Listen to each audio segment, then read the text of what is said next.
Huh? What? I'm at a payphone trying to call home. Hey, this is Off the Dome, presented by your boy Chef, as always. I'm Chef, of course, me. I'm Chef. Anyway, welcome to Off the Dome. Today's episode, Second Chance, where we talk about artists who had a second chance at their career. Some of them used it well, some of them still fell off anyway. Maroon 5 is not one of those cases, as they've been together for nearly 20 years. Carol's Flower was first, and came out with retro rock punk type singles in that type of field.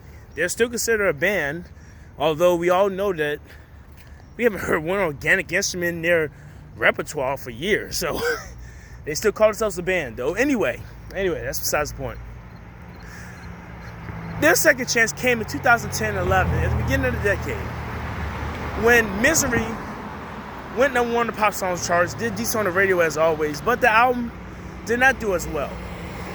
And it barely went platinum or gold within 2 or 3 years.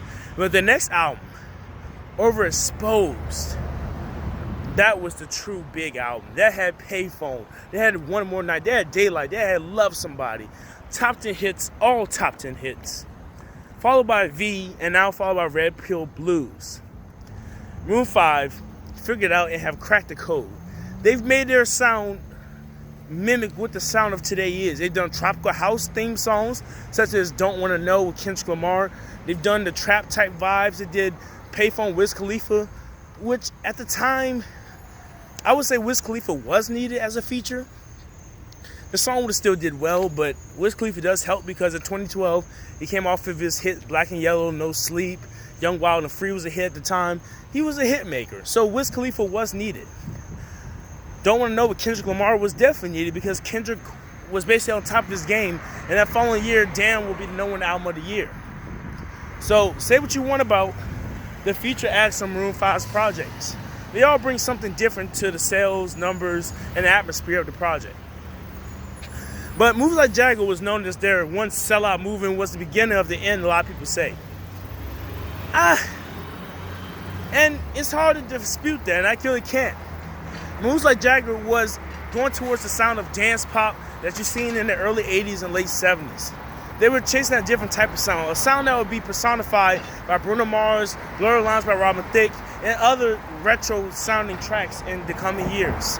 Maroon 5 was kind of ahead of the wave in a way. Not an innovator, but they were ahead of the wave. They knew that no longer could it make pop, rock type sounding funky groove vibes. They couldn't be that type of band anymore. Those days were kind of over. They even need to go full on Ed Sheeran mode and go into ballads and, nice piano ballads, guitar, acoustic guy with the guitar ballads. Which is what Girls Like You from last year is. It's basically a simple, simplistic love song with a little rap verse at the end. Daylight was that type of song, it was a little ballad type of song. But One More Night was a Caribbean vibe song. It was one of the biggest hits of 2012 and 2013, and arguably one of the best-selling singles this decade. Then you have Girls Like You, a song that's been in the top 10 for 36 weeks straight, one of the biggest #1 singles this decade. Payphone, and the #4 on the Billboard Hot 100 best-selling songs of that year. #1 across the world, #2 in the United States. Then you have songs also in the middle that were on V. Sugar, another song that ended in the top 10 of 2015. Kind of went back to their roots in a way, but yet it was still a pop crossover. It's one of the best songs they had in years, but it doesn't matter. It's the Maroon 5. Make no mistake, whatever you have to say about their voice, mainly Adam Levine, whatever you have to say about Adam Levine being overexposed, like the album name was, you like that one, don't you? Whatever you have to say about that is, I think the main 3 reasons why they're still around are, one, because they were able to adapt and kind of morph into the sound of the 2010s, which 2010s has basically been a retro decade. Not many new sounds, a lot of tropical house, a lot of 70s and 80s, and now we're in the New Jack Swing era thanks to Bruno Mars and Megan Trainor, Robin Thicke. All these guys just harken back to other times in history. They just recycle the sounds. We have Ariana Grande doing 90s G-Funk type pop. And then you have people like Ty Dolla $ign remixing all the old school R&B songs like Tory Lanez. All these guys are just remixing old stuff from the 80s and 90s. But it works for this decade. So, Maroon 5 did that first. They copied the sound of the past, and they rode the wave. Number 2, making Adam Levine more visible in the group. Adam Levine was always the front man, but however, Adam Levine was on The Voice, which I'll be doing an episode about that later. The Voice has helped more people's career than you think. It helped Gwen Stefani become more relevant, helped CeeLo Green be relevant for 2 years after FU kind of faded off the charts, helped Blake Shelton's country career continue. I believe Alicia Keys had a short resurgence in her career for a while. Although she didn't need it, she's been pretty successful throughout 2000. She already established herself. And Adam Levine especially. The Voice made Adam Levine somewhat of a solo star. He already was featured in Gym Class Heroes' hit Stereo Hearts. But then Rock Cities got locked away. This decade was also another solo Adam Levine song. It became clear that Adam Levine was overshadowing the group. When you look at his Instagram and Twitter following, Maroon 5's overall Instagram and Twitter following, Adam Levine has more, I believe. And he also has a lot of compliments of being the quote-unquote sexiest man alive. He has that rock star vibe. Adam Levine has now become the perfect frontman of the group, and his visibility has increased over the years. This is number 2 why Maroon 5 is still relevant going into the 2020s. And last but not least, our good old friend, the radio. Yes, the radio. I'm going to harken back to my video with Joe Budden and Nicki Minaj. Some singles not as popular as you think. It's the radio pushing them. Maroon 5 has definitely had hits that were pushed because people bought this single and they screamed it, yes. But there's some songs that were held up by Maroon 5 longer than they should have been. Even when the sales and the screaming fell off a bit. It's because that replay value, that residual airplay. They continue to replay it over and over again. Girls Like You. This song peaked in sales and digital streams back in November last year. It's still on the charts in March this year. You have songs like Daylight, which didn't sell as much as people think it is. To this day, it's only, I believe, one-time platinum. It's barely moved any units. But it was a radio darling. It stayed on the charts. A song like Love Somebody, which sold decently in the first couple of weeks, but didn't really live up to the expectations it should have been. That was pushed up by the radio. So yes, the radio is a big factor why Maroon 5 still exists.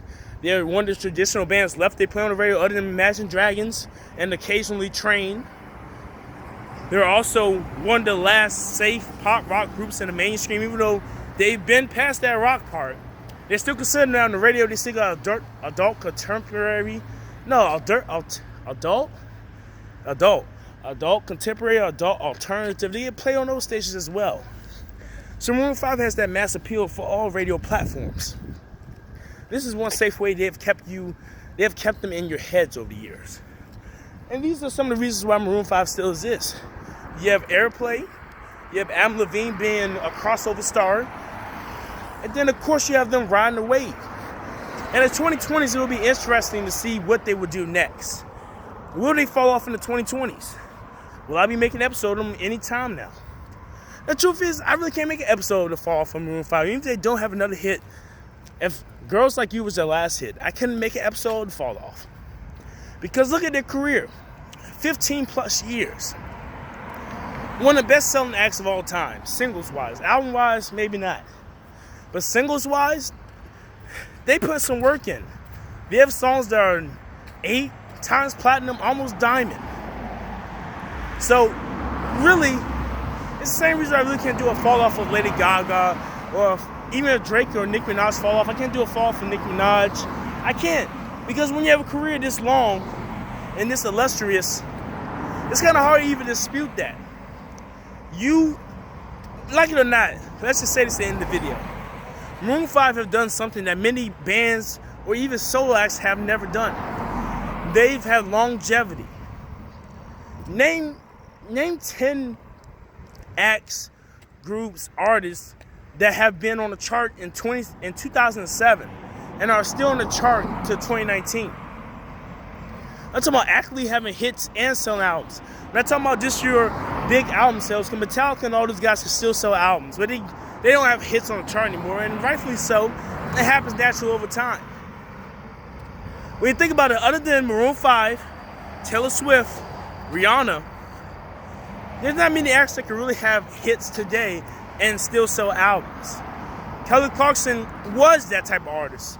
But it becomes harder and harder for her every year to move the single. Her album sales are decent, but her single sales aren't. Carrie Underwood is still around, but there's not many. I can't really name 10 off bat. So anyway, like, comment, share, and subscribe. Let me know what you think about Maroon 5.